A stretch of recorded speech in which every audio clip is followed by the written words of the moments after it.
Good morning, everyone. Happy Hump Day. Thank you for tuning in to The Dose. The Magic Man, Mark Hutchins, here on the mic. Starting it off with Jereme Kleven. Hey, Mark. The other guy behind the mic. Happy Hump Day. Happy Hump Day. And don't forget the furry beast and animal, Byron Filson, the man behind the glass. Good morning, sir. Hi. Hey, it's good to see you. Good to see you, too. It's Wednesday. It is. We're moving. We're shaking. We've got, I think we're all coming off the... Come on down. Yeah, come on down. Who are the next contestants? We've had a crazy couple of weeks with Joshua Smith, Russell Shaw, going on to, I think, a couple great, smart guys who reached out to me, actually. I love their proactivity. I love what they're doing in real estate. So, guys, we've got Michael Swanson, but Mike Swanson is what we call him. But if you're going to look him up, look up Michael Swanson because it's so professional. And Peter Sandoval, the S Group. Guys, welcome. Thanks for coming on the show. Thanks for having us. Appreciate Absolutely. it. Glad to be here. Turning back the clock a little bit. We are. It's it's fun to have. You guys told us your background off the air here, and being 3-4 years in the business collectively, and seeing what you're doing, where you're going, kind of also what you've come from and what you've learned in a short period of time, came off to me as impressive. You reached out to me personally. We met at the November event. You guys have been kind of following us, so it was nice to have dosers. you guys. Yeah, they've been dosers, active dosers. Yes, sir. To come after and reach out to be on, and I'm happy you did because I'm glad to have you on because it's always good to hear what newer agents, and I'm not calling you guys newer agents as like rookies. I get you've been in the business for a bit, but I'm just saying in general. Compared to a 10-year veteran, you guys are younger guys. So you're guys are younger guys. I mean, Mike Swanson here, 31. Okay. He's not that young. That young. He likes to think so. You just look young. I appreciate that. Yeah. You gotta, And how old are you, Peter? I'm 23. See, that's young. That is a little young. That's young. That's a little young. A little young, Are yeah. you sure you're old enough to be in real estate? So what? How just old, barely. How old were you when you got your license? I was 2 years ago, so I was 21. 21, yeah. Dude, that's right. I was 21. I was 20. Yeah, Mark was 20. Yeah, it's right the same time that What's we wrong did. with you, Mike? I have no idea. Just behind the eight ball. Yeah. So A couple years for you though, as well. Right? Yeah, it's been a journey for me. Okay. And that's kind of what we want to get into. So let's dive in. Let's talk about your guys' business. Maybe what made you get into real estate. What's made you decide to be a team together. I do like the concept of the S Group. Given your last name is both starting with an S, Yep. It makes sense.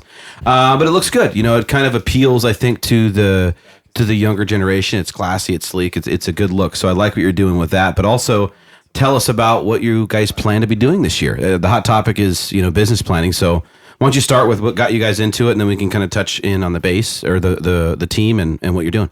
Well, I started a few years back, and I started with Keller Williams, and things were going well. I was a solo agent for, about 6 months. And the funny thing is, the team that we were just on, they reached out to me first and offered me a position to be on the team to be a buyer's agent. I, declined them. I appreciate the offer, but, things were going well.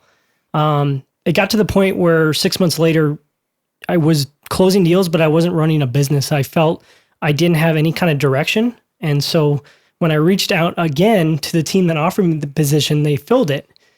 I didn't know at the time it was Peter that got the position. All right. So, I like it. Honestly, it was pretty crazy, pretty wild. Peter, if you want to take over that, Yeah, so more or less, I was in the process of getting my license and, had a couple rocky things kind of going on in my life. So it took me longer than average to actually, pass the exam and whatnot. Sure. So, That's all right. You got through it. Yeah, we're here, so that's what matters. But during that duration, I was offered this position originally, and so they had basically promised me that spot. And, they said, just hurry up and get your license and we'll get you on board.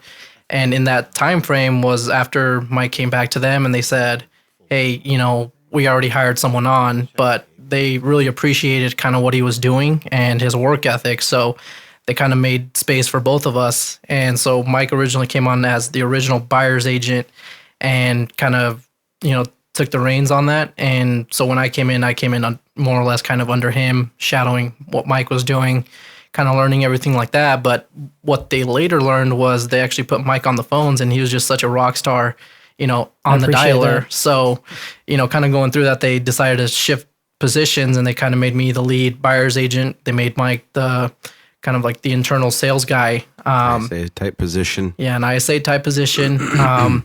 And things were going really well. We were closing deals. We were growing, learning about the business, but it just kind of came to a point where the business just wasn't really making much sense for us anymore. We're giving obviously more than half of our paycheck away, and weren't necessarily getting all of what we felt we should get out of it. So that's when we decided to kind of part ways with the company.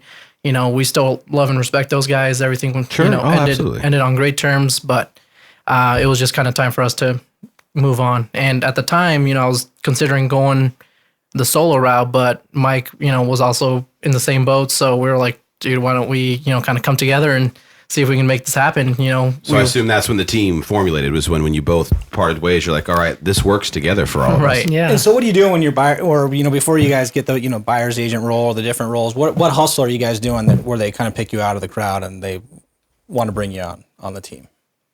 Oh, so for our previous team, is that what we were talking about? Yeah, even before that. I mean, so you said that you guys were, had the work ethic, right? And persistent with getting so it. what was that? What were you guys doing out of the gate, I guess? Basically, how are you kind of putting that work ethic into play? Yeah, honestly, the biggest thing was just being disciplined and consistent on the phones for me. I was literally just making cancels, expired calls, and, honestly trying to set as many appointments as I can. I mean, I know at the time I was setting about 10 to 20 per month. And that's how they kind of saw it. And I guess that's how they wanted to reach back out to me to be on the position to be the lead ISA for the team. But, like Peter said, it was great. But then we got to the point where now, we learned what to do, which is great. But now we know what to do. And now we're going to do it on our own. So you're still doing it right now? Well, that's a natural on the phone. growth. So still banging the phones? So is basically, that your guys' number one source of business? Yeah. So basically right now, our main source of lead gen right now is cancels, expires, circle prospecting, open house, phone calls. So basically we're on the phones from 9 a.m. to 1 p.m. And I know, so 9 a.m. to 1 p.m. So 4 hours Every day. every single day. every single day. Yeah. And Monday so through Friday or Monday through Sunday? Monday through Friday. Monday through Friday. Just Yeah, curious. no, absolutely. Monday through Friday. And then mainly after that, we're doing after calls. We typically do, we've been starting expired door knocking. So basically, I think that's a very smart idea. yeah, we actually learned it more or less. I mean, from your guys' show. I mean, we listen to it every day. We love how you guys bring rock star agents out there, and we're very, very appreciative that they share their experiences and their more or less secrets of what they're doing, because it really helps us out. So Peter and I were like, well, let's start doing expired door knocking and see where it leads to, because no one else is doing that, right? We try to do more or less how many agents are making calls, how many agents are door knocking. 95% of agents are not doing the things that others are not wanting to do, and it's not sexy. It's not something everybody gets excited for. I even tell Peter every day, I'm like, man, honestly, I don't know if I can take another day at this, but it works, and we're doing it, and we're getting leads out of it, and we're getting success from it. You're gritting down, you're bearing down, and you're getting it done. We love that, and appreciate you guys.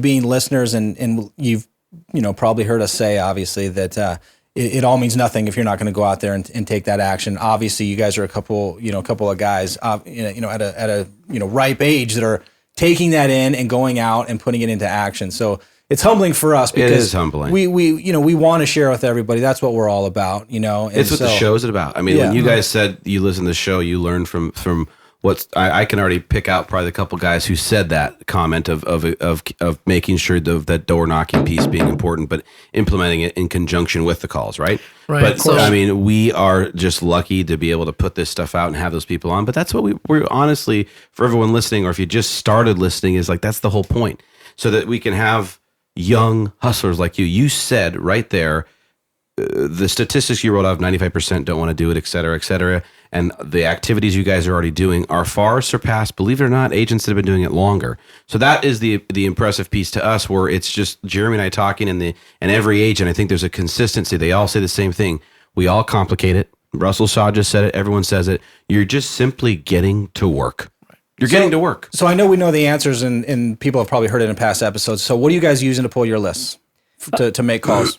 So right now we're actually using the Red X to pull all the cancel and the expired listings. Red X, there's Vulcan 7, there's, now I'm blanking out on a couple others too. Sorry to cut you off. No, it's okay. Yeah, Red X has been the most proficient for us so far.